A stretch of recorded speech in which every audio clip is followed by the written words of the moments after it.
live. We might be live. Could be I live. mother sees my brittle knees, my broken back, my shoulders to the wind. Can you see that I'm not? Oh, this place was never mine.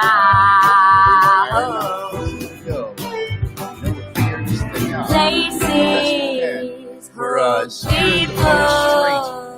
Thanks for tuning in. These people know I gotta leave. The face most familiar to me.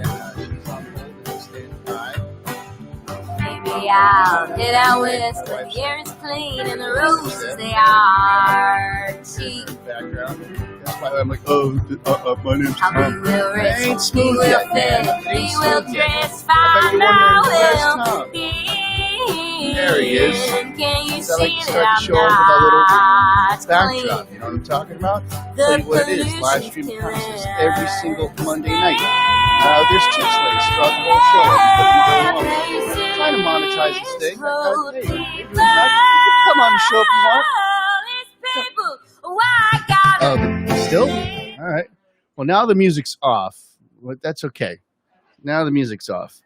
But we were spinning a little bit of Grace to start the show, and there goes our technical expert, Danielle Moralia. And we'll figure out that pre-show music as we go. But it's week 3 of this adventure. We had George Woods on. We had Victoria Vox on. They're both wonderful singer-songwriters. They're both Berkeley graduates. Pretty sure they both graduated. I think George graduated because he's teaching there. And they're both hardworking musicians. And this entire live stream of consciousness, I guess, is to go deep with musicians, but also musicians who have lots of hustles going on, you know, whether it be side projects, many things on the burner, other jobs, you know, lifer musicians. That's what this whole series is about. So, well, all right, I guess we are live because my wife was just giving me, my technical expert was just giving me advice, so I don't have to worry about that anymore. One thing I could take off the worry list. So tonight, Grace is definitely that person. She's a singer. She's a songwriter. She tours. She's a full-time artist, if you will, but she also works with computers, and she also works with Club Passim, and she also is a woman of arts and crafts who hand makes her own jewelry, earrings, and all kinds of fun stuff. And we've been chatting it up lately, and we're like, hey, let's do this show together. We should do this show together. So we're doing this show together. That's about how smooth my monologue is so far. You're going to have to keep tuning in. Next week, we have John Elliott on the show, and the week after that, we have Jennifer Truesdale on the show. So I'm actually starting to schedule these things, and it's going to be a thing. I don't even know what it is, but it's going to be a thing. All your donations go to our artists, to this humble 24-hour concerts, which is me and my team.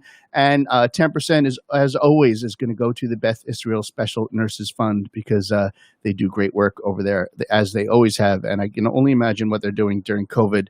So, yeah, so thank you for your contributions. I'll be putting up these tip links throughout the entire show. Sorry I took them down so fast, but they'll be up, and they're on all the Facebook links and all that stuff. Anyway, ladies and gentlemen, please, without further ado, and we had a really last minute rush. All right, you ready? All right, go off camera. So I'm a moron. I don't know exactly how to pronounce Grace's last name. I'm going to give it a shot, and she will tell me if I got it right or not. I think it's either Givertz or Givertz. Maybe I got one of those right. Ladies and gentlemen, Grace Givertz. What do you say? I'm going to bring her on right now. Boom! In the grand prize of absolutely nothing, but it was right. Congratulations. Which one? Because I threw two at the wall. Givertz. I think in the Facebook event, it might be spelled wrong, but like whatever. I'm sure I did that. It's fine. The thing is, like, I deleted all my social media apps, and it's been great. Yeah. So I logged into Facebook on Safari on my phone and posted this like 2 days ago. Then I closed Safari on my phone, and that's about the extent of which I've been on Facebook in the past 2 weeks, and it's been great. Which state of the world prompted you to delete the social media? Is it being an immunocompromised Black person from Florida has been really freaking hard right now. So How many? I don't know that I can Just pick check, one. check. Just Check, boxes, check. I don't know that I can. Woman pick with just- Trump in office, check. Yeah, I'm Black like, woman oh, with yeah, Trump in forgot about office, that. check. Yeah, no, I listen. The only like news that I really obtain is I get like an email every morning from Apple News. It's like, hey, here's things you can't miss, and then I get a then I listen to the Global News podcast from the BBC like 3 times a week. Other than that, I refuse to. I've been even more of an NPR junkie than I have been in the past, because at least it's the news straight up, and the side stories are usually interesting, even if they're related to the pandemic, say. Yeah. They are, like, in the very beginning, I'll never forget, the first one is the exact explanation of the toilet paper crisis and all the different things in the chain of delivery and all this stuff. And it's like, okay, well, you know, rather than just reading the 7 o'clock, watching the 7 o'clock news, like, toilet paper crisis, get your toilet paper. Here are the people freaking out. Look out, you're not going to be able to wipe your ass. It's like, explains the exact chain, you know, and these suppliers are trying to change their, you know, factories to do this, and the restaurant, you know, all the not that you asked for exactly how toilet paper is working out. I but mean, like, I know how to wipe my butt. I've been able to do that for a little while, but like, I want to understand why I couldn't get toilet paper. So carry on. well, so much of the industry was dedicated to, like, 50% of the industry was dedicated to sending to businesses, you know, giant 1-foot size rolls of toilet paper, and all of a sudden those are not being used at all. And all the home material is being bought tenfold. So you have these giant warehouses full of industrial-sized toilet paper just sitting there. So that, you know, eventually, you know, the supplies and the chains. The first thing is the first shortage is everybody just buys it off the shelf, and then anyway, the piece. But in other words, at least I'm listening to a news source that isn't just all panic, doom and gloom, and anyway. Yeah, I think something that I mean, I've been doing for maybe the past 2 years is I just like religiously watch John Oliver. Like last week tonight, if I could like hang out socially distance with someone I've never met, like right now it would be John Oliver. Like, I love him. He brings me so much joy. Like, when I'm like upset, I will literally just like put on the YouTube reel of last week tonight, and I'll just keep it going for like 3 hours. And it's just like, even though he's talking about horrific shit, like, it is, I love him. He's great. It's my favorite. If we're talking about all the shows, Trevor Noah's been great in the pandemic. His has been a great, something about the production, the quick cutaways. It's very entertaining considering there's no audience. And as much as I love Colbert and admire what he's doing, I can't. It's tough. I love Colbert. I've loved him. His, like, you know, years ago, his Colbert Report was a must watch. But the every day, it's just like the dumbed down jokes about what's going on in the world. It's like, I can't do Colbert anymore, and I hate to talk negatively about anybody. John Oliver isn't writing for him anymore. Yeah, maybe that might be that might be That's it. why. John Oliver is the answer to everyone's woes. Like, yeah, I love John. He's good. John, if you're watching this one day, You're good. Been looking forward to this. thank you. How are you? I'm okay. I feel like everyone, and I've been saying this every live stream, every like thing that I've been doing for the past 5 months. Everyone's like, "How are you handling this?" I'm like, I'm bad, guys. Like, I'm not great. Yeah. But I feel like nobody is, and anybody saying that they're like doing great is a liar. Yeah. Yeah. And I've like watched all these live streams, and musicians are like, "Yeah, I'm like doing great, like, you know, like pushing through." It's like, no, remember like that tour you were supposed to go on, and like remember when like people actually came to your shows, and remember like all of this stuff. I'm not bitter. No, but I'm in a strange position myself. I am doing this season almost exactly what I set out to do.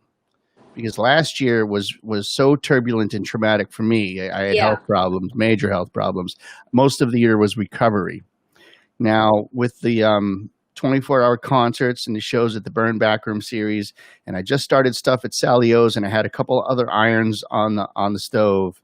And my goal for this season was to let those things develop, but let them go as well, and relax and have fun and just do my thing and spend time with my family and just keep my house straight. Now, the thing is, I did all that, except the work. There's nothing to keep an eye on because there's nothing happening. So I did all that, except I'm making $0, yeah, I'm doing great. Other than the whole lose everything you own and not be able to pay your rent, mortgage bills, whatever, whatever. Who needs rent? Who fucking needs rent? Who needs a roof over their head? Yeah. Now you live solo, correct? Yeah, I live with myself, 70 plants, 2 guinea pigs, a cat, and a lizard. So you're not completely alone. I set you up a little bit. Yes. There you go. There, see? Alone.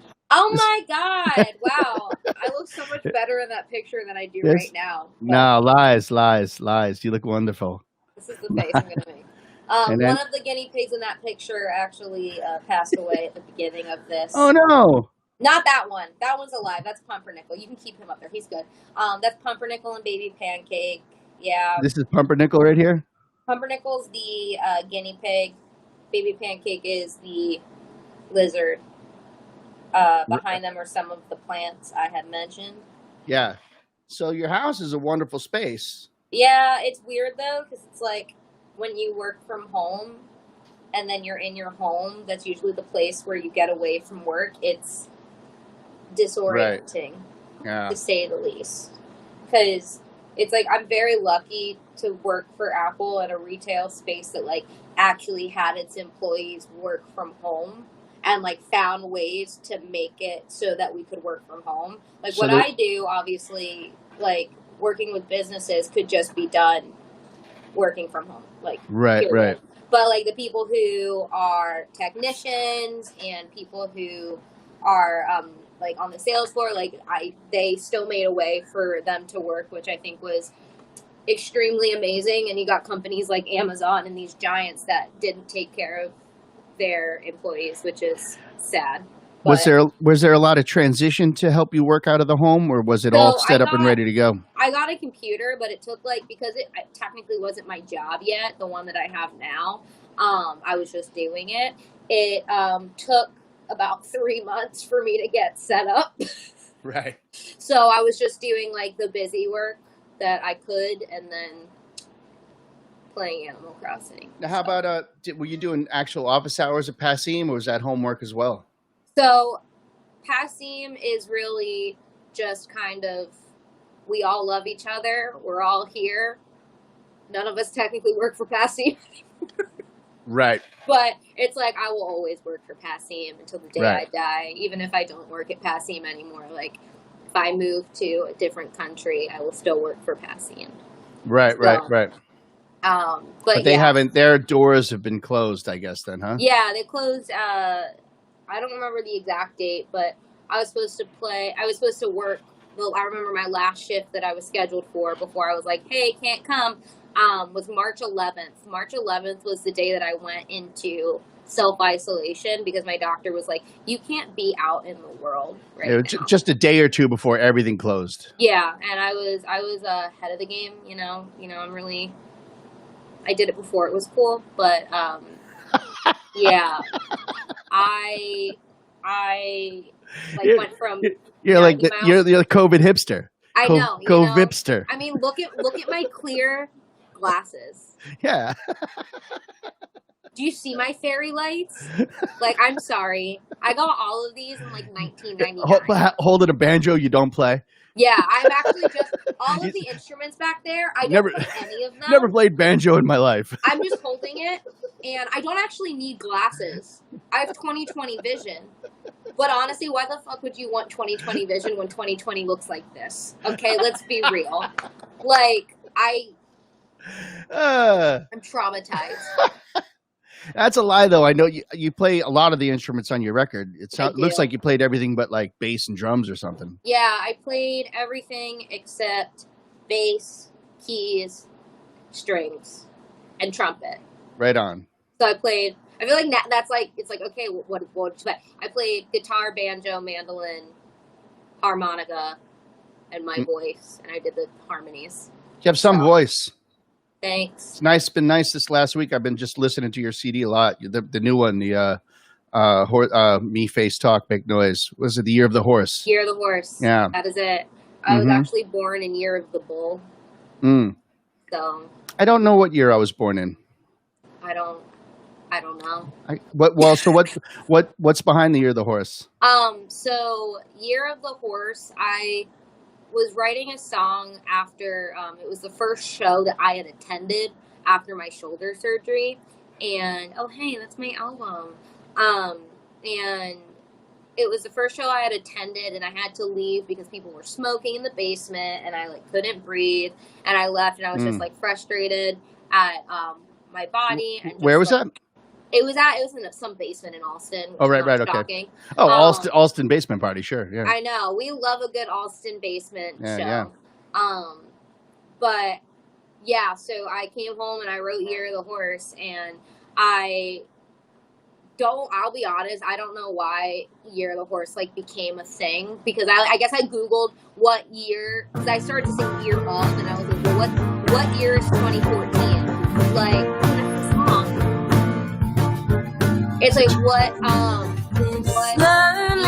was 2014? And it was Year of the Horse. So, that's why it's called Year of the Horse. And then I did some more research into it. And Year of the Horse is actually the year of perseverance and the year of strong will.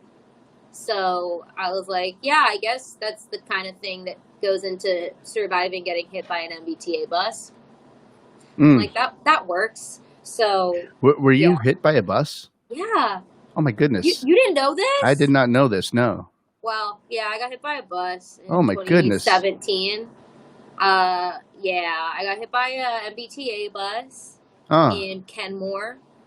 My goodness. The bus bike laws in Massachusetts are absolutely terrible, and I encourage everybody to look into them. And you were on your bike then, I assume? I was on my bike, and I encourage everybody to read and read and read your local bike laws, because the fact that a small 4'11" little girl can get hit by a MBTA bus and be at fault for not yielding to a bus is absolutely insane. Do you mind me asking more about that? Yeah, no, absolutely. So what were the extents of I was in the bus bike lane in Kenmore.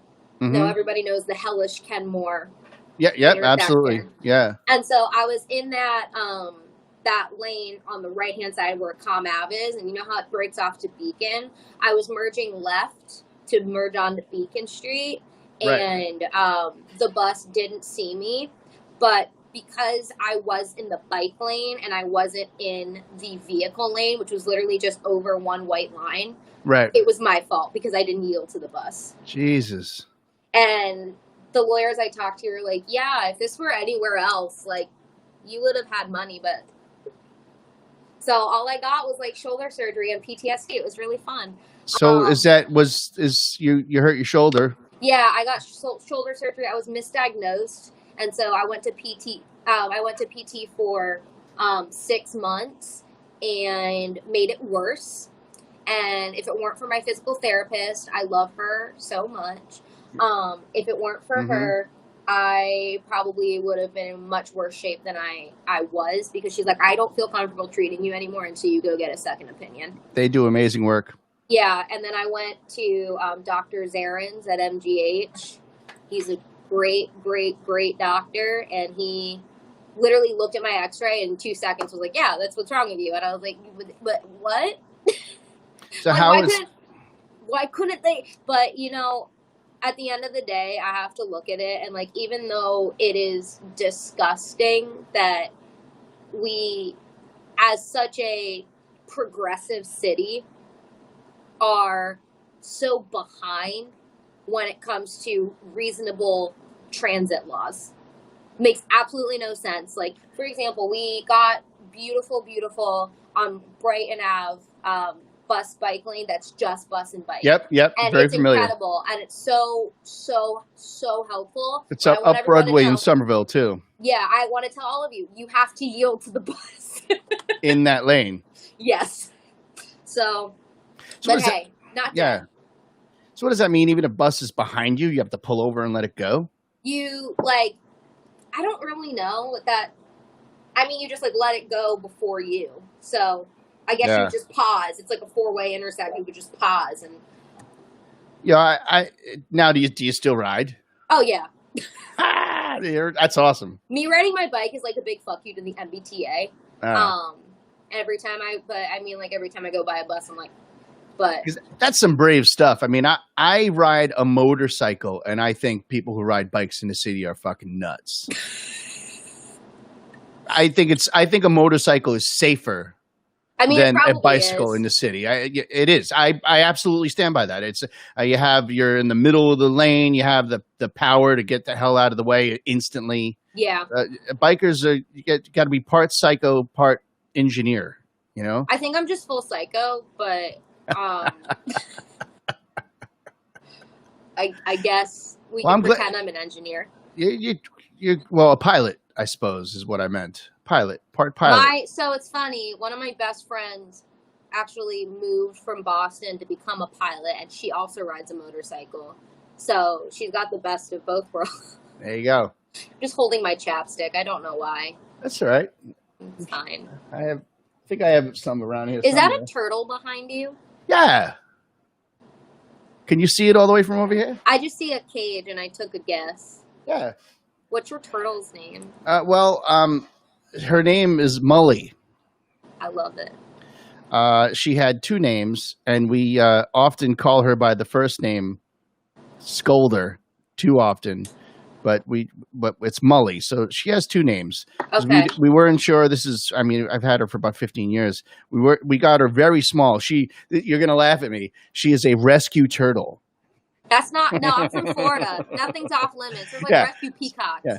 A friend of mine works, they take a bunch of eggs out of the wild and let them hatch just to see if they're all hatching the way they're supposed to, if there's any defects or anything like that, if they come to full term. And then I think they throw them back into the wild. But, once an animal like that is hatched out of the wild, chances are it's going to be eaten. It's not going to survive, So he gave me one. So when I got it, it was really small. It was like the size of a quarter, and you don't know the sex for a while. So we were going to call it Mully or Scolder, but we just called it Scolder. And then someone was like, that's a girl. And we're like, oh, fuck, So her name is Mully, but we call it Scolder all the time. And is she a red-eared slider? She's like a painted slider. Yeah, I suppose. She didn't really, it's like. Is she yellow? Is she yellow? Yellow. She's a yellow belly slider. I grew up with lots of turtles. Oh, so you know better than I. I love turtles. She's a slider. She's about yay big now. Did you know that they grow to the size of their enclosure? So even now, as a 15-year-old turtle, if you got her like a massive enclosure, she would grow. Really? I've thought about making some sort of thing because her tank's pretty big. Yeah. No, if you do that, she will grow. I love turtles. I love your mug. Thank you. It's awesome. One thing that I think I miss more than, being able to leave my house without a mask is TJ Maxx. TJ Maxx is my safe space. Yeah. I work in the Cambridge Mall, and there's a TJ Maxx in there, and I probably would go to TJ Maxx like 4 out of 5 days a week on my. Do you judge the jewelry when you go there? No, I walk right past and go to the Home Goods. I can do better. That jewelry sucks. I can make avocado jewelry. Oh my God, those are my earrings. Wow, what a transition. These are my favorite part. These are my favorite earrings. I looked at all of them. These are my favorite because it's like, it's so unique that one has the pit and the other one doesn't. Thank you. Everyone says, they're like, oh my God, your earring's missing a pin. I'm like, no, it's not. I meant to do that. Yeah, no. But I'm surprised that, I have not really had any creative energy to really do anything. So I haven't I haven't made any earrings. Mm. I think I got maybe like 2 or 3 orders at the beginning of quarantine. And since then, it's just been crickets. So if anyone wants to buy my earrings or all the vinyl I have in my kitchen, that website down there will take you to everything. Sure will. The one-stop shop. I put up the Etsy thing. Oh my God. Yeah. You go. I'm all ready. How about songs? You've been writing songs? Nah, yes and no. I haven't written any songs that I'm like, I love, but yeah. If it's okay with you, I would love to hear something. If you don't have anything in Yeah. particular that you want to play, I'm kind of partial to that coffee song. You like coffee? That's my mom's favorite song. Hey, You're my mom. hey, I'm in good company. No, Me and my Mom. mom is. I feel like every live stream I do is just like me gassing up my mom. I talk to her like 5 times a day, and I'm shocked she hasn't gotten rid of me yet. Because I'm just like annoying. Like I'll call her at 8 a.m. and I'm like, "Hi, Mom." Is it a crisis mode thing? Is it the pandemic? I mean, like I keeping in talk touch? to my mom every day, regardless. But now it's like even like I don't have anybody else to talk to. I mean, I talk to my dad too, but he actually he like leaves his house too. So I had, like I said, I had a stroke last year, and you know, I've ever since then, and now especially during COVID, because I got nothing but time on my hands, I've called my parents almost every day, twice a day, sometimes. You know. Yeah, and it's like it's nice, and I actually got my parents iPhones for Christmas, and I'm so glad that I did because FaceTime is invaluable. I can the most tragic. Well, there's so many things. The tragic thing about the very first people that you heard about that couldn't be by family side as they passed away in the beginning of COVID. That's just heartbreaking. Yeah. You know, the idea that we're arguing over masks after we've already been through that. Yeah. Is dumbfounding to me. It's just, and it's fun. You remember that? I think I told you about this, but that those videos where it was like, we're ruining God's breathing system or whatever. That's my hometown. So, right. That all 3, 4, 5 people came in, and one was like, with God's breathing system. The other one said, I don't wear underwear and I don't wear a mask, and that's things got to breathe. No wonder you got chlamydia from the Walmart bathroom stall. Okay, like not like, and that's the same reason why you're going to get COVID-19. But Grace, when you play a show, are you? Because you're wonderful. You're fun. You're funny as hell. Is this part of your show? Do you go song into song, or do you talk in between? I talk way too much. Yeah. Well, I like it. I like it. Thank you. I can't be serious. Like, you see those musicians who are like, okay, we're going to get in, we're going to, like, open, and we're going to play a song without even introducing ourselves, which, like, good on them. Like, I think that's a really great experience to, like, go to a show and get that continuity. But I'm over there, and I'm like, hey, sorry, I'm tripping over this chord. Hey, what's up? And it's like, I've played, like, gigs to, like, very large crowds, and I'm like, bleh. And, like, I guess that's the cool thing about working at Passim is it feels more like home, that I'm like, yeah, this is like a really prestigious music venue. But that's what I was going to bring up. Passim has those artists that are so good at that in so many different ways. Like you have Dawn White, who's a master storyteller, and he always seems like he's off the cuff, but he knows the things that he's going to say. Yeah. And then you have Vance Gilbert, who is just funny as fuck off the cuff. I love you, Vance. Yeah, Vance is the best. I've been lucky when I was playing more, when I was closer, but to your age, and I was playing more, I would open for Vance all the time. I think I opened for Vance 4 different shows at Club Passim. Lucky you. Yeah, exactly. So it's interesting, but Passim, you must get exposed to that constantly. Yeah. And does it rub off on your show? Does it rub off on your performing? Not really. No. I just do I know my thing. that's like terrible. I'm like, don't even pay attention. I'm like, I should be like, I mean, like, I obviously absorb the music and I love it so much, but like, I feel like at this point, I'm a Taurus, so I'm really stubborn. At this point, like, nothing can change what I'm like. Yeah. Can't be tamed. Well, Cue Miley Cyrus. That's actually what I'm going to cover right now.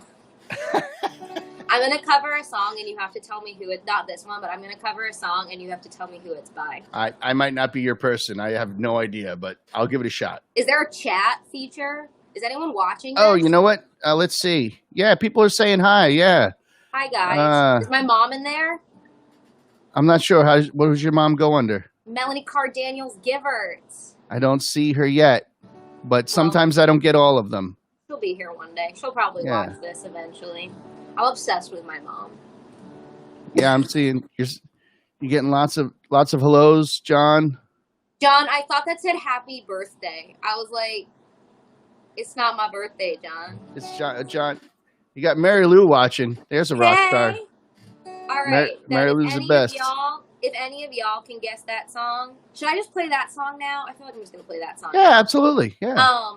And you got to tell me who it's by. And it was my #1 played song last year when I got my heart ripped out of my body on Apple Music. So. All right, let's hear it.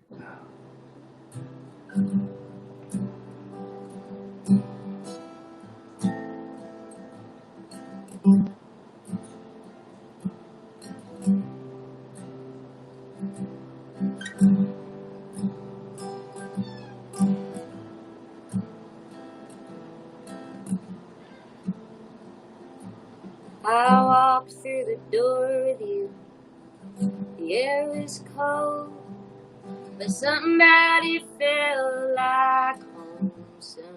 And I left my scarf there, your sister's house, and you still got it in your drawer even now.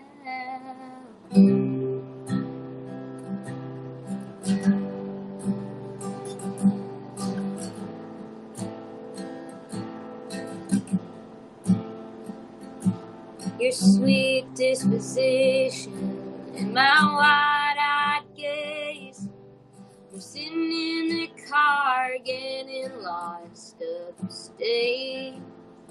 Autumn leaves falling down like pieces in a place, and I can picture it after all these days.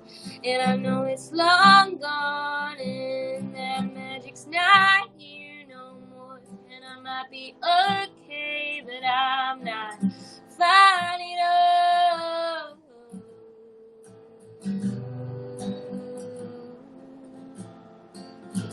'Cause here we are again in the middle of the night. You almost ran the red 'cause you were looking over me. Wind in my hair, I was there, I remember it all too well. Photo album on the counter, your cheeks were turning red. You used to be a little kid with glasses in a twin-size bed. And your mother's telling stories about you on the t-ball team. You taught me about your past, thinking your future was me. And I know it's long gone and there's nothing else I can do. And I forget about you long enough to forget what I needed to do.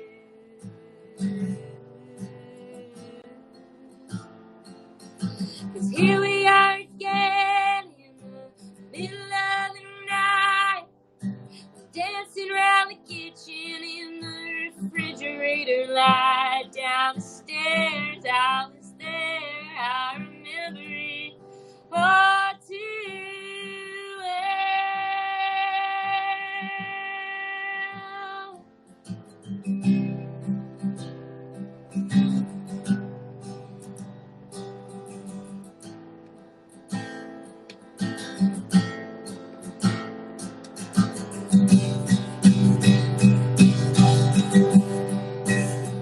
Maybe we got lost in translation. Maybe I asked for too much, and maybe this thing was a masterpiece. So you tore it all up, running scared. I was there,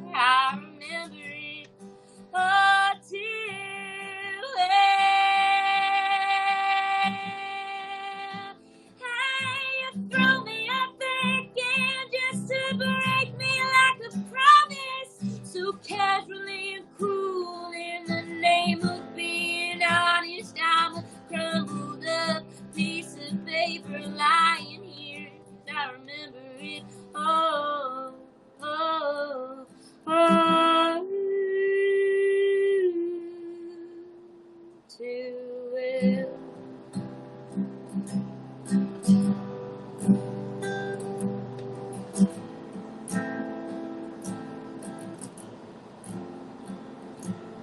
And time rolls by, it's like I'm paralyzed by. I'd like to be by myself again, but I'm still trying to find it after pleasure days and nights when you made me your own. Now you mail back my things and I walk home alone, but you keep my old scar from that very first week, 'cause it reminds you of innocence and it smells like me. You can't get rid of it, 'cause you remember it all too well. Wind in my hair, I was there, I remember it. Oh, down the stairs, you were there. Do you remember me at all? It was there, I was there, I remember it all too well.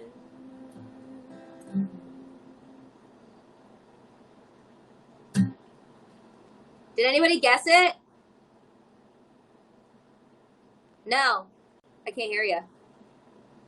So gone. I turned my volume down in case my air conditioner was making noise. That's okay. Does My it look air like conditioning just perpetually making noise, so it's fine.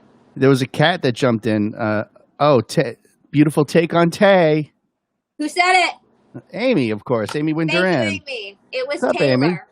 You know, when you go through a breakup, you really just don't realize how much Taylor Swift is your emotional support animal, and it's really bad. I was ashamed when I looked at I got that a recap of your songs you listened to all year, and that was my number one song by 73 plays, and I was like, Lord Jesus. I was like, am I a real musician anymore? Oh, hey, she's a songwriter. She's a great songwriter. I think she's an incredible businesswoman. Yeah. Yeah. This is me and not a take on any pop artist, but I'm that old grumpy person in the back who's like, I wish she just played guitar. I remember the first time I saw the Justin Timberlake on SNL on piano with just a band behind him, bass, drums, guitar, piano, and 3 singers, and no pop production and no click track. And I went, who's this? God, this is cool. I'm going to buy this person's record. It's like Justin, what's his name? Bieber? No, not Bieber. What's his name? Timberlake. Yeah. I'm like, oh my God. Lady Gaga is another one, obviously. I mean, Lady Gaga's absolutely incredible. Lady Gaga does pop music well, where it's you can still hear her voice, in my opinion. Yeah. You can still hear her artistry, and you can hear her voice, and when it's a Broadway performance. No, I love Lady Gaga, but no, Taylor Swift. Red is the best album ever written by her, and I will not take any comments at this time. I enjoyed the production of your record, You're the Horse. Thank you. It was acoustic enough to be acoustic, but polished enough that it was very polished. And thank you. Just hearing violins coming in and out of the back and harmonies, but not 10 layers of harmonies over other harmonies to give it that pop polish. Thank you so much. It reminded me of a folk. My favorite folk artist, my favorite not really new anymore, but my favorite folk artist that influenced me when I was first starting to actually record my, home studio. Rebecca Loewe and Raina Rose and John Elliott and all these artists I met when I used to travel a bit more. It was just very honest record. Thank you. Honest, but not sometimes you say honest and yet that means a little rough around the edges, Yeah. I mean, acoustic, honest, very real. It's, but it was a totally pro recording. It was slamming. You. My friend Max Brazier. He actually produced it. My cat mug, yeah.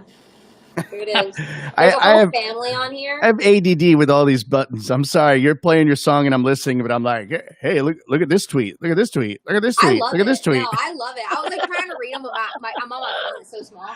But what was I saying? Oh, my friend Max produced it, engineered it, mixed Max, it. what's his name? Brazier. Grazer. It's like Grazer Audio. I looked it up. Yeah. Curious. Exactly.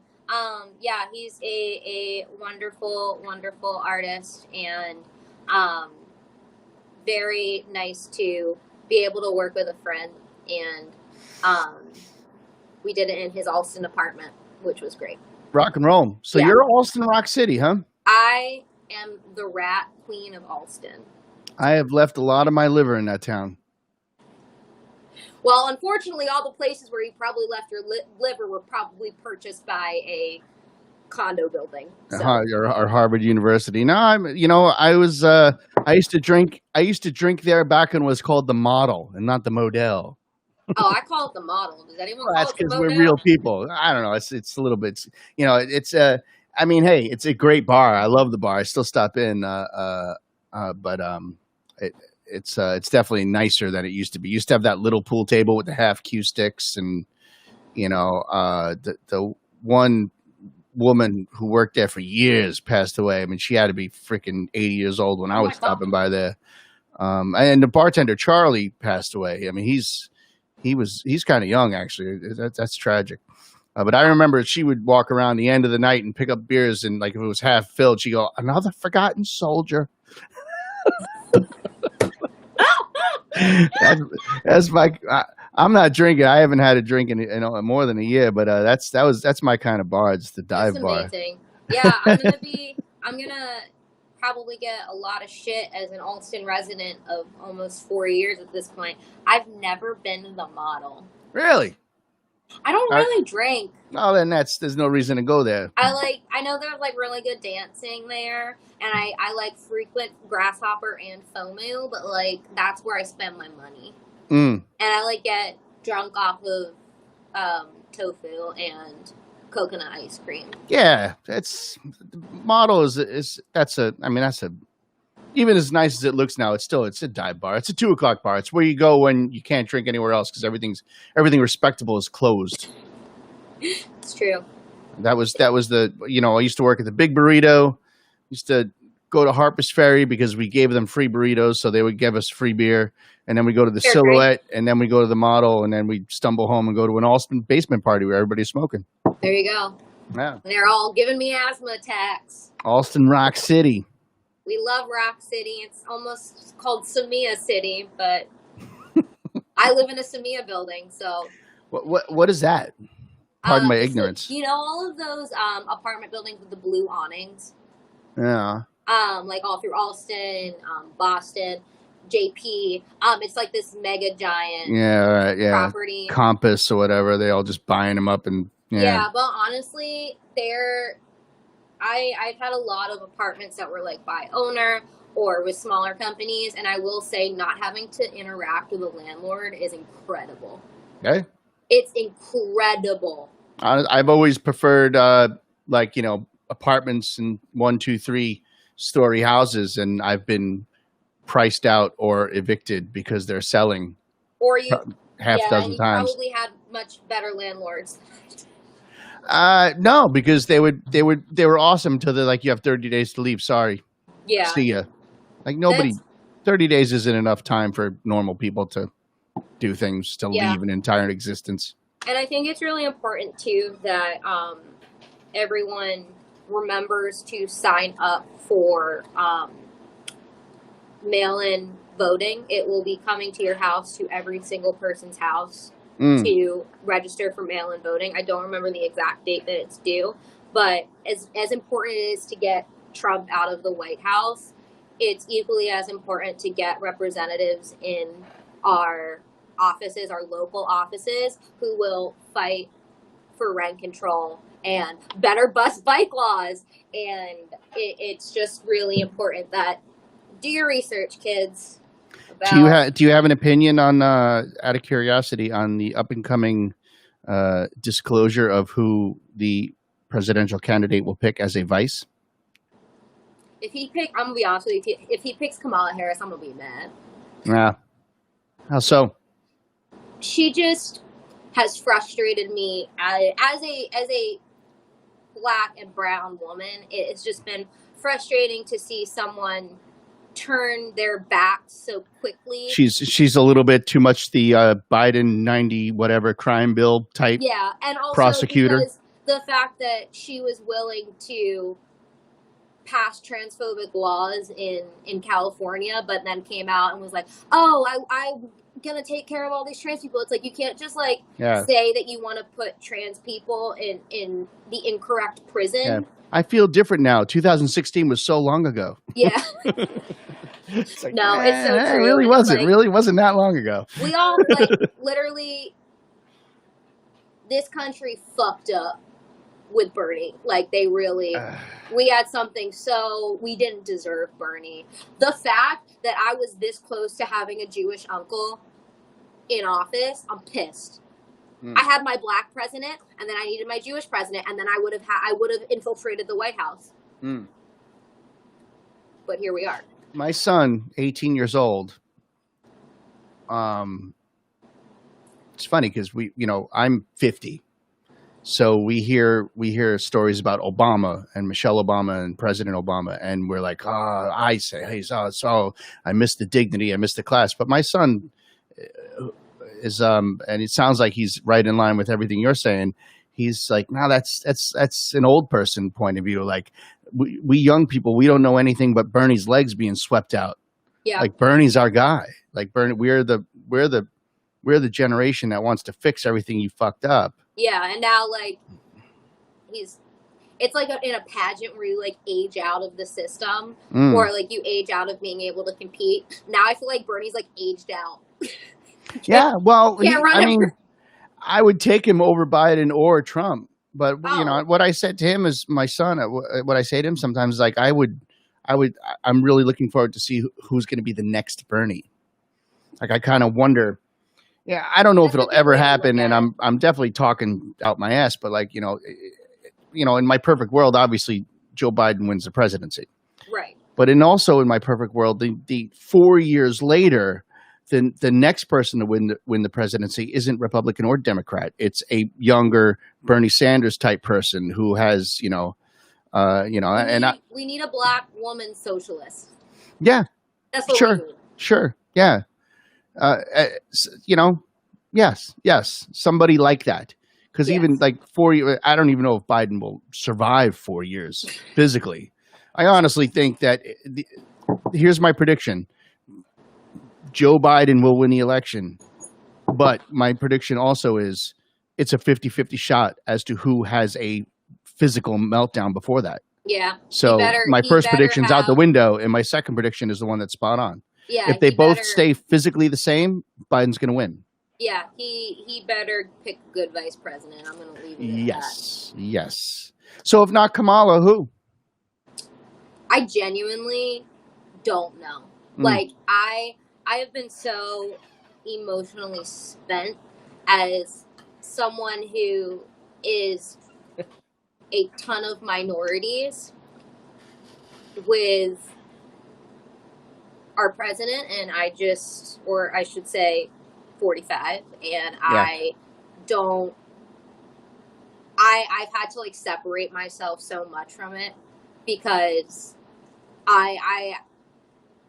it's more emotionally taxing to me than it is empowering. That I'm we're gonna get someone in the White House. It's we're getting someone in the White House, or we're trying to get someone in the White House who is the best case scenario, but the best case isn't a great case.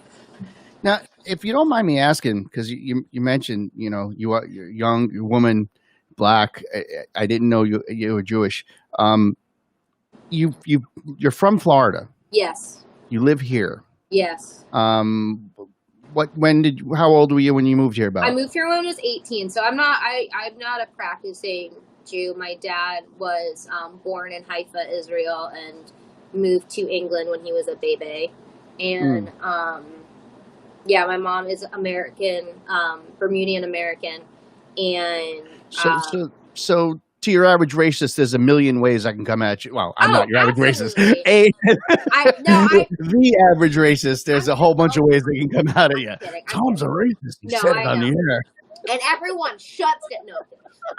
But no, yeah, I moved here to go to in 4 years ago. So in 2015, I moved here the first time to go to Berkeley. Mm-hmm. And then I feel like every time I have like time to talk more than like 10 minutes, it always ends up me talking about Berkeley and then me talking about the bus. But we'll get it all out, and this will be like the last time I talk. No, it's not going to be the last time I talk about it because, like, honestly, defund Berkeley. Yeah. But I went there, and a week into school, I moved into my dorm. I was living my life, and they were like, "Hey, we accidentally sent your scholarship to 100 other people, and you never actually had one. So you have to give us tuition or leave." And I was like, "No, bruh, that's not okay." And so I sat outside of the president's office for like a couple times for like 3 hours, and he refused to talk to me because he was in a meeting, and he was just in his glass cage on his computer, which wasn't a meeting. And I turned down 3 full scholarships to go to Berkeley because I'm like, oh, well, I got a really good scholarship to Berkeley, and then it's fine. So I ended up moving back to Florida because I couldn't figure it out. I could only find one other person who it happened to. So, like, a class action lawsuit was out the window. Like, it was gross. And I have to tell myself that it would have ruined music for me if I had gone because I don't have any formal training whatsoever. And so I literally said in my audition, I was like, they asked me to sight read, and I was like, I can't read that. I was like, can we move on? Yeah. So you didn't go to Berkeley at all? I went for a month. So the people say that the success rate of someone is like how long they stayed at Berkeley. So I better be a freaking billionaire. Yeah. Okay. Yeah. That is. I've heard that many times as well. So yeah. Rare cases. There, yeah. My question was going to be, being in Florida and being Massachusetts. Funny, I live in a town that I just moved to that had this online meeting where the I forget, is a commissioner of the town or the mayor of the town. Somebody was like, well, they have a very new, young, progressive representative, and she's from Haiti, and she wanted to talk about different programs to bring attention to racial equality. I'm summing it up probably not as exactly the way it should be, but and the fella said, well, we really don't have that problem in this town. And she went, what? But it was a closed meeting. It was just online. So there's no audience to go, what? Right. So here we are in Massachusetts where there's plenty of people like, well, we're very woke. We, yes, I understand it's bad in Florida, but what is your take on racism as pertains to your experiences, like, and maybe in general beyond that, but like, what are the similarities and difference in walking down the street in Florida and walking down the street in Massachusetts or this town or one-on-one or in large groups or like going for a college or a job or something? Yeah, I grew up in Jupiter, Florida, which is a predominantly white town in Florida. If you watch the Jeffrey Epstein documentary, that's Jupiter, Florida. We're really thriving. But I grew up there, and everyone around me was majority white, and I went to a white middle school. I was homeschooled because of my health issues for most of elementary and middle school, and I only really knew white people. And so when I went to high school, which was in like West Palm Beach, which is more of like urban city, it's a larger city in South Florida, I was actually exposed to people who looked like me, and I was like, what? And the first time I always used to get a perm, and I would straighten my hair, and I would be like bone straight, because I was like, I can't have my black Jufro, like what? And so I remember the first time I cut all my hair off was like, I think it was June, maybe sophomore year of high school. And then I just kept cutting it So, yeah, I definitely felt, I'll honestly say I felt more racism in the folk music scene here than I did there because I wasn't really in it. And as a person, as like a human being, I am thankful that I didn't experience a lot of it, but I do not take it lightly, the fact that I am a light-skinned mixed Black woman, that I have privilege, and that is, my mom is dark-skinned, like she's chocolate, but there are things that I'm never going to understand that she had to go through and she has to go through daily. And that's not lost on me. So I think my experience mostly comes from the racism in folk music and how fetishized Black musicians are. Perfect example, Rhiannon Giddens, love her. But everyone's like, if you ask anybody, like, oh, tell me a Black folk artist, they're going to be like, Rhiannon Giddens. And it's like, okay, but like, who else? And they're just going to like crickets. And it's just frustrating to be in a crowd of 10,000 people, i.e., when I was at Fresh Grass, and be the only Black person there, and I'm racially ambiguous. And the fact that there were people unashamedly coming up to me and be like, oh my God, your skin's so beautiful. And I'm like, why the fuck are you touching me? Like, I did not tell you could touch me. And so that is a lot of folk music, and that really pisses me off. And that's why I'm thankful to work at a place like Passim, because it gives me a platform and a place to actually, hopefully, make some noise and make some change. And I mean, I'm thankful that the movement is going on right now, but it should have happened a lot sooner because this is our music and we freaking made it. So I think that is where I've seen most of my microaggressions and racist dialogue come in. I was just playing with so I've been making candles. That's been one of my my quarantine things. So this is nice just segue. A wick. Yeah, this is a wick. I tend to like play with things in my hands because I have anxiety. But it's all right. Yeah, you're all good. But that is, I think I've talked everyone's ear off. Yeah, no. Now at this point, it's important to, I mean, I'm your standard white dude. That's what I am, and I've had victories and I've made mistakes. Yeah. And you're a young Black woman, and I'm listening. I want to wrap my brain around this and everything. I had, for the most part, a very successful open mic in Boston for years. I enjoyed it. I have a lot of pride in where I went with it and what I did with it. And the one thing that always ate at me was that it almost inherently was racist because of the way I set it up. And I started to become conscious of it about halfway through. And now that someone else has taken over, he's essentially fixed it. But I stuck to the format that I had, because my format from the very beginning and was always the mission statement was for the stage was, if you can do it during the apocalypse, you can do it on the stage. You're gone. You froze. I'm gone? You're back now. Okay. My mission statement the whole time was, what a terrible time to freeze. My show was racist because my whole mission statement was, if I can do it during the apocalypse, you can do it on this stage. It was like a contest. It had its parameters. And what that did was it knocked out anybody with pedals. It knocked out with anybody with an amplifier. It knocked out any sort of electronics. But what it did was knocked out all the hip hop artists. Gone. Just gone.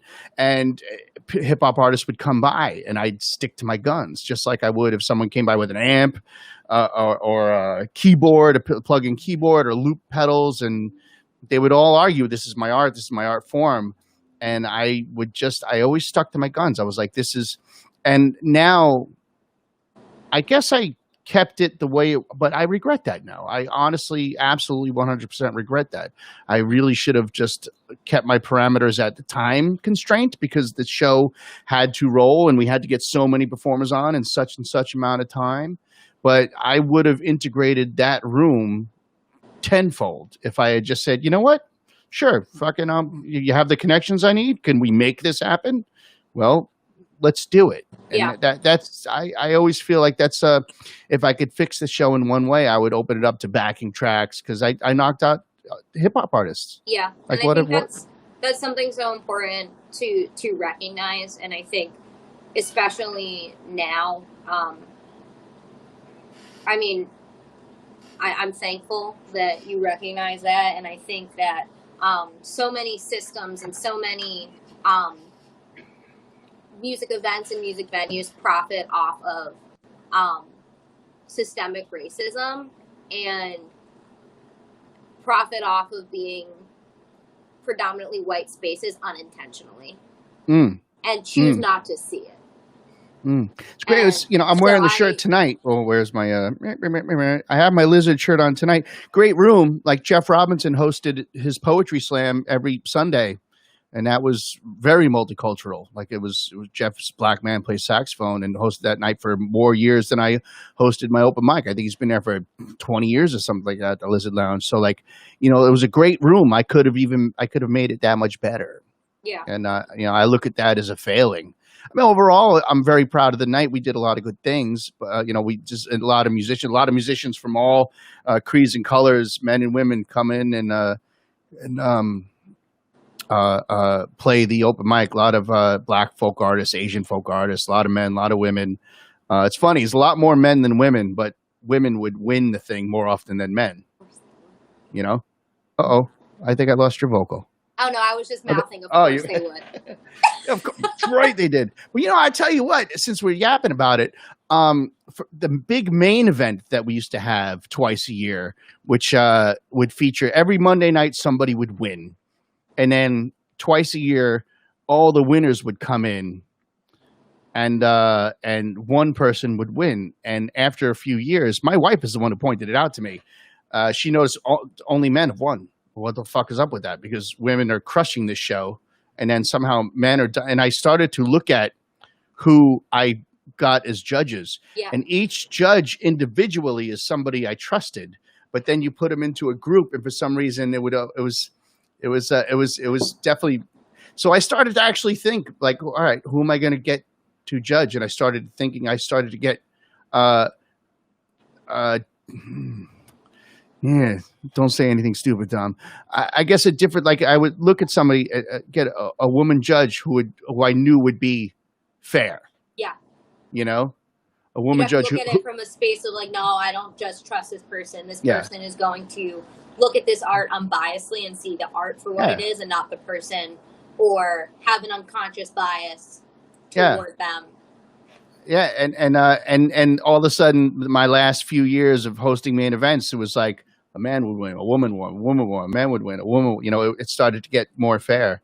Yeah. And I don't know. It's I guess in today's day, I don't like cancel culture. I know everybody probably says, I don't like cancel culture, but it's like, because say someone came at me and be like, your show sucks and it's man based, and I'm like, and say I lost my gig, it's like, well, I can learn. Maybe it is. I can fix it. Let me think about it. I agree with you wholeheartedly, and I think that especially in our friend groups, in our families, in just life, cancel culture is more problematic than it is helpful because it's not giving people the opportunity to grow. Therefore, it's causing people to continue their terrible ways because it's not our job to teach people how to be like better, but it is our job as human beings to have empathy and give people the opportunity to be better, because isn't that what you'd want for yourself if like you did something wrong and to be given the opportunity to fix it? Because I think about all of the problematic things that people have said to me and how I've kind of like backed away and been a little too scared to say things. But now that I've started to speak up, I realize that it's not only going to affect that person I'm speaking to, hopefully in a positive way, but it's also going to affect every other person they talk to for the rest of their life that would have been affected by the viewpoint that they were trying to project on me. And in that point, especially being a, hi, Persimmon, she's coming over here. Cat? Come on. Cat ran behind you while you were singing your song. She did that while you were singing your song. There's Raz. Raz was meow.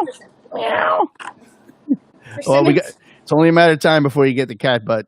I know. She's the whole mission in life is to show you. Giving a heartfelt speech, and then it's just like cat butt. That means she was saying hello, you know? Yeah.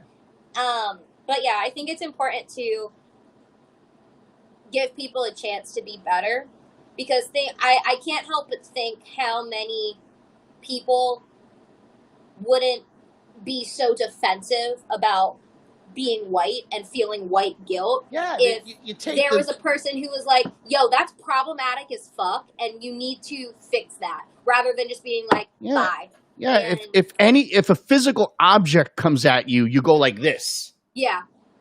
Absolutely, absolutely. It puts people on the defense immediately, and then they just start blindly standing up for whatever the hell you're attacking them about. Even if it's like completely problematic. Yeah. And did my string just break? No, we're good. Okay, we're good. Yeah, I don't know. People are interesting creatures, and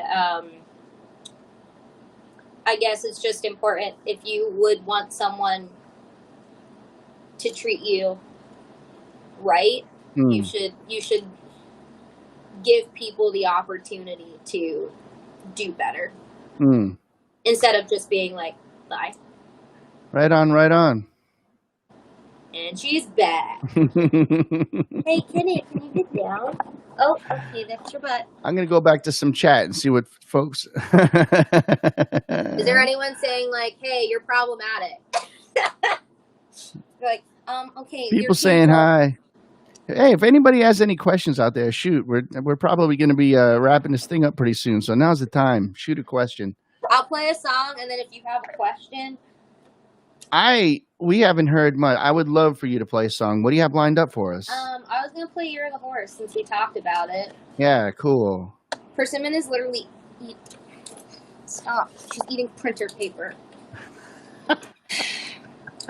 She doesn't even pay rent. It's like she tears shit up. She doesn't pay rent. She doesn't have thumbs. Like... When you go out, is she like, hey, you going to put a mask on? You going to put the mask on? No. She is like, can you not? Stop.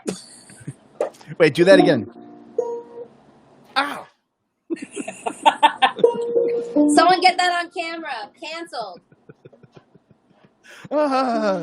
Video abuse. That's for all the people who said your open mic was problematic. Wait, let's high five. Whoosh. One. Oh, wow. Oh, too far off. Okay. Actually, if you stick your arm out, and wait, now we're Siamese twins. Hey. Amazing. Wow, we are one. We are one.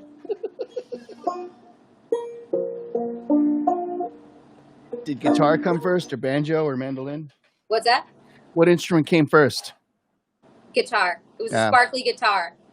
It's back there, and it looks just like Taylor Swift's, and its name was Taylor. Hey. I'm outing myself. I loved her.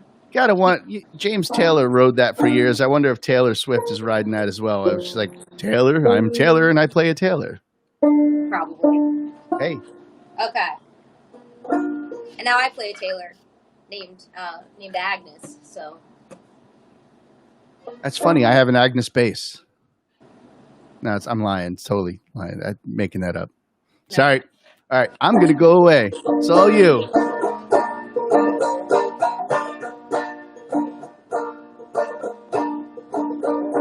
This loneliness can't be cured by company. I wish I was as friendly as I was when I was 17. Did you know that you could lose the ability gone in the span of 1 minute. Just to see that no one's calling.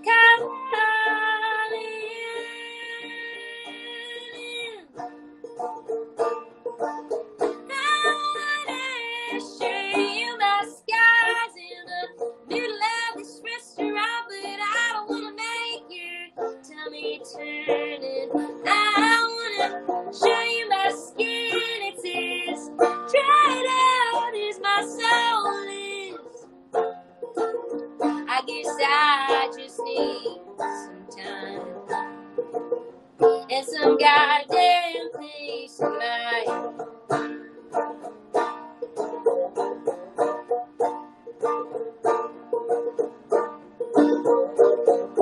Michelangelo's David is less stable than you. Imagine him to be.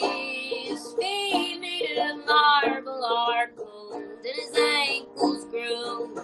According to an article published in 2014, the year of the horse, the year of the horse. I don't wanna be painted out to be any less human than I was. I don't wanna be painted out to be any less human than I am. I guess I just need some time and some goddamn peace of mind.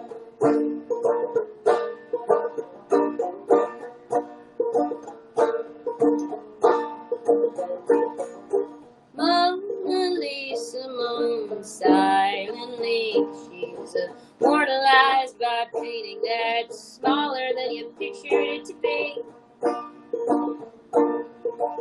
Still an image to see. I don't wanna be left behind a bulletproof box, not as fragile as you thought. I guess I just need some time and some goddamn peace of mind. I guess I just need some time and some goddamn peace of mind.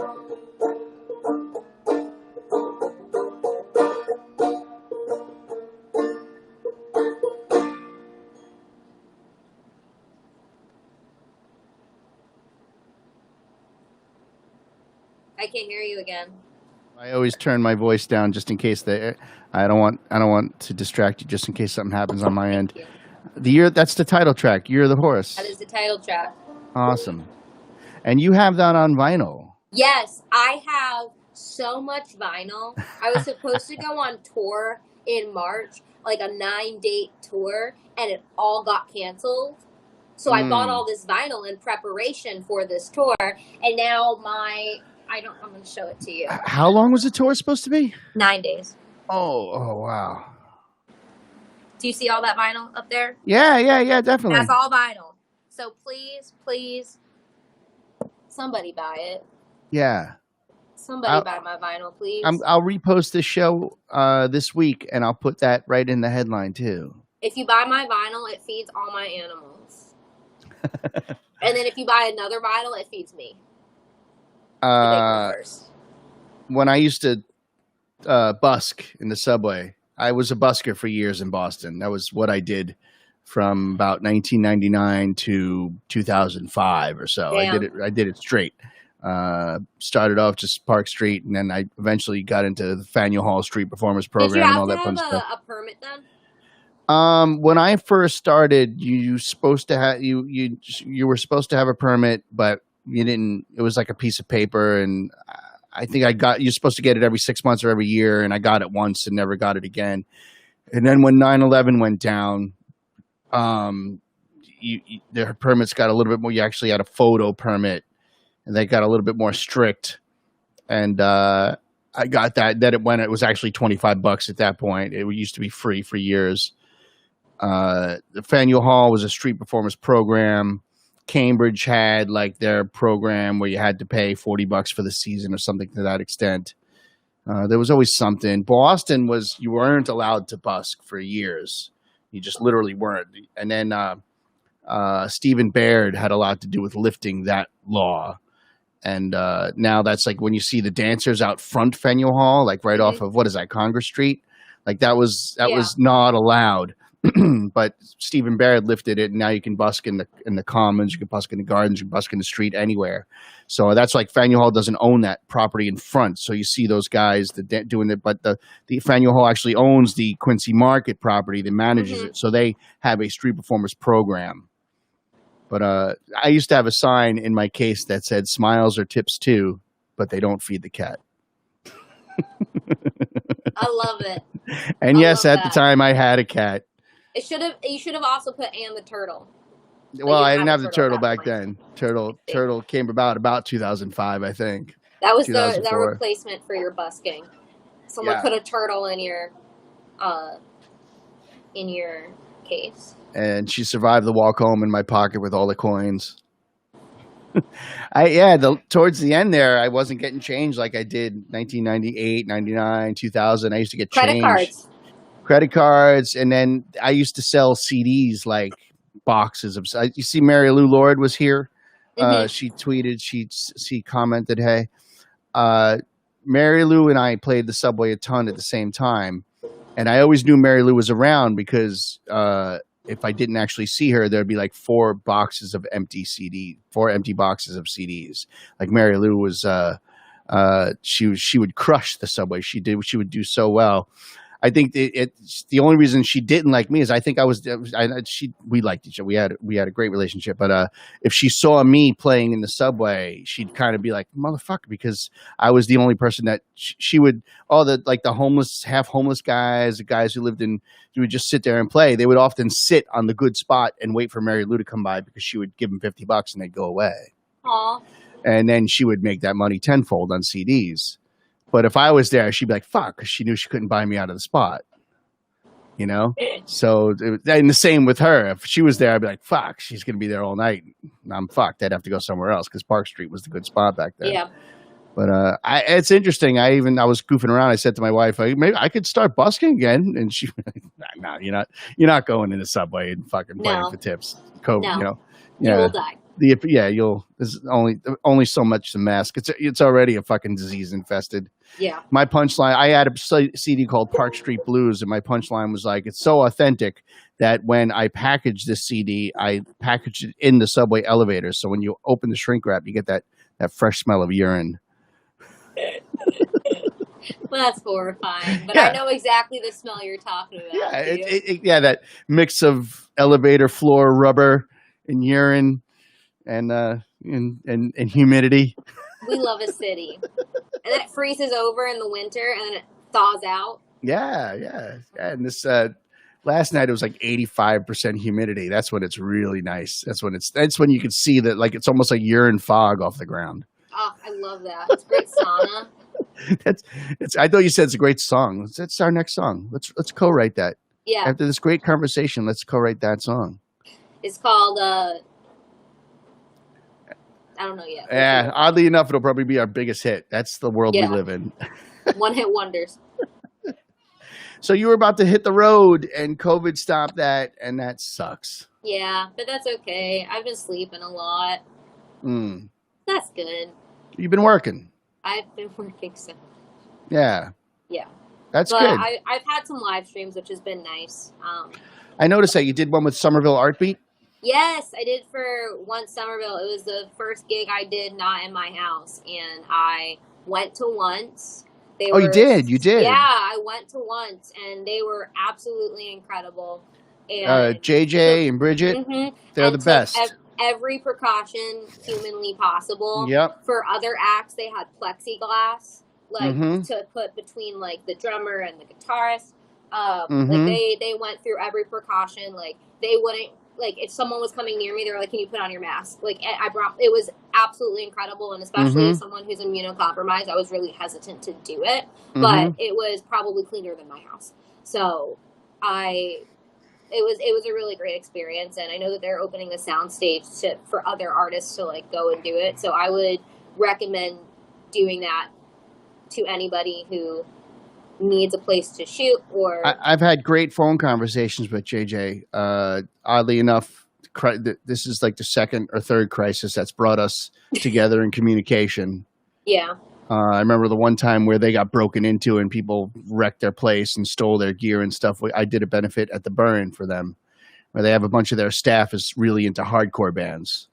So we did a hardcore show at the Burn. I can only imagine. It was a blast. Did you get rid of the tables? Yes. Yeah, you've played the Burn multiple times, correct? I have. So yeah, but sometimes when we do a show like that, we'll get rid of all the tables, and that is exactly what we did. There's a whole system. The Burn can that back room can transform from 100 completely seated to about I forget what the legal number is, like 175 standing room only. There's a whole trap door, and the tables go down into the basement. They have some pretty brutish bartenders and door people. Wow. I mean, I don't know if you've seen this transition, but you know, my series usually started at 6, 7 o'clock, and the shows ended about 9, pretty much on the nose. And by 9:30, the bouncers for the rest of the evening, for what is the not hardcore music, but the crazy drinking crowd, the tables would all go downstairs, and the place would flip over to like a top 40 cover band style thing. Wow. All the tables go downstairs every Thursday, Friday, Saturday night. So it's it's a very normal thing. Yeah. I've only played the open mics at the Burn. You did something with the series, didn't you? You haven't done a show with the series? So I'm familiar with you playing maybe a tribute show at Passim we did together? Yeah, we did. Yes, it was the 80s. Or 70s. It was the 70s show. Okay. Because I know I've seen you play, and that usually we've been friends on Facebook for like 5 years. Yeah, we have. I could have sworn you were at a Burn show. Was I there open mic when you were there? The first open mic I did like maybe 4 years ago at this point. Yeah, you were there. Oh, okay. Yeah. We email corresponded. I remember seeing you at Passim, and that's when I realized that giving up my open mic, I no longer had my finger on the pulse of good young people passing through town, because I was like, oh my God, who's this? And then when I either talked with you or said to somebody, who's this? They were like, oh, she works here and she does this and she does that. And I was like, oh shit, I don't fucking know anybody anymore.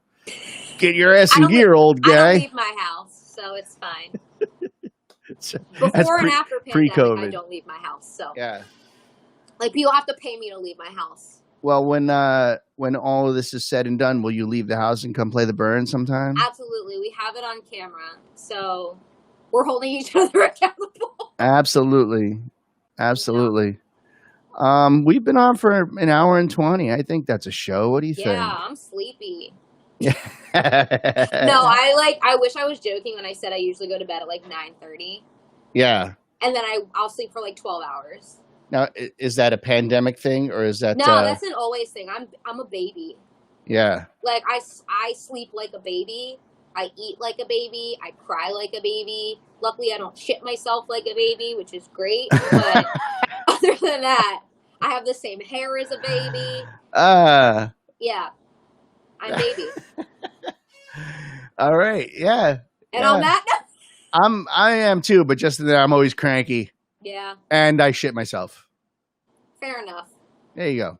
More than anybody wanted to know. We all have our thing. These are all things that would be funnier if an audience was laughing along with us. You know, I mean, we're laughing. I know, but without the laugh tracks behind, people going, "Does he really shit himself, or was that?" I think they would have been thinking that anyway. So yeah, that's okay. I don't want to. So everybody keep the mask on so we don't get sick, for fuck's sake. Yes, please. I want to leave my house one day. Yeah, that show we're talking about, I'd like that to happen sooner rather than later. I would too. I would like it to happen. I mean, as is ambitious saying I would like it to happen this year, but maybe. Yeah. Ambitious. In my heart of hearts, I think the good case scenario is the whole vaccine thing starts to hit this year. Yeah. In which case, I still don't think we'd get back to anything close to normal this year, but No. at least there would be light at the end of the tunnel for next year, and maybe the winter might not be it just because it's winter and flu season and all the things. And it's just nasty. Yeah, but maybe spring of next year. Maybe this thing lasts a fucking year, and like I hope it's done because I am sick of being by myself. yeah. Well, now we chat. We Yes. can chat it up anytime. Yes, I'll send you pictures of persimmon. Yeah. And you can send me pictures of. I really would like a picture of your turtle. I will definitely send you a picture you. of Mully the turtle. Thank you. Yeah, and my family if you want. Yes, I'm down. I support everything. Isn't Molly in your family though? So well, yes, but you know the biological units that I want the whole squad. one I had a part in creating, and I want the whole squad. I want okay, everybody. you got it. Family All right. picture. It's hard to get the turtle to stand still for the family picture. She really doesn't like being out of the water. Oh, well. And then you'll get this. You. Yeah, my turtles used to like anxiously piss on me. So, like they would come out of the water. I very vividly remember my turtle, Sunshine. I had her for 13 years. She would come out when I took her out, and I think she was dripping from the water, but she was just peeing on me. Yeah, how do you know the difference? Because she was out for a while. I would keep her out for a little bit, or I'd like take her off of her basking rock, and then she'd be peeing. Now I have no idea if my turtle's pissed on me before or not, because I I'm never gonna even thought about it. I'm going to let you think on that, and I want you to dream about it, and let me know. Keep me posted. I will. Good luck with everything. Thank you. Like we've been saying throughout the entire show, Grace has lots of merch. She has lots of vinyl. Lots of vinyl. CD too. You can download the record, you can buy the CD, but vinyl is really freaking cool. Vinyl and is very cool. It's all at GraceGivertz.com. Yes. Givertz. You said it right. I did it. I'm self-conscious, you know. I'm proud of you. I'm proud of you. That's nice. Me and Mom. Yeah. If Mom is out there, hi Mom. Thanks for creating an awesome human being. We love you, Melanie and Amatai, my beautiful parents. I love you more than myself. Grace, will you stay on for a second while I just wrap up the show real quick? Yeah. And we'll say a quick goodnight. Okay. Awesome. We can pull the what is it? Gracie Allen and George Burns. You say goodnight, Gracie, and then I'll say goodnight, Gracie, and then good night, Gracie. Good night, Gracie. All right, ladies and gentlemen, that is our show, Live Stream of Consciousness. Thank you so much for tuning in. And as I've been putting up all night long, there's all sorts of ways you could donate to the cause. We would be most happy if you did do that. As always, a portion of anything you donate to us goes directly to the Beth Israel's Special Nurses Fund. So please take care of our local artists and help keep live music going, even if it's on the interwebs and all that fun stuff. My name is Tom Bianchi, 24-Hour Concerts. This is Live Stream of Consciousness. Next week, we have singer-songwriter all the way from I think he's in L.A. or San Francisco these days. I know he's from Minnesota, but legendary John Elliott. What a performer and songwriter, and an avid cyclist, if you will. And in the week after that will be one of our local heroes, Jennifer Truesdale, who's done the Chick Singer Night for years in town, as well as puts out her own music, obviously. And she's a voice teacher, and she's just a tremendous rock star in the community. So, ladies and gentlemen, that is it for me. Thank you so much, and I will see you next week. By all means, keep in touch, say hi, shoot us some email, whatever you got on Facebook. I don't know. I'll have this whole routine down a lot smoother at some point. But in the meantime, thanks for tuning in.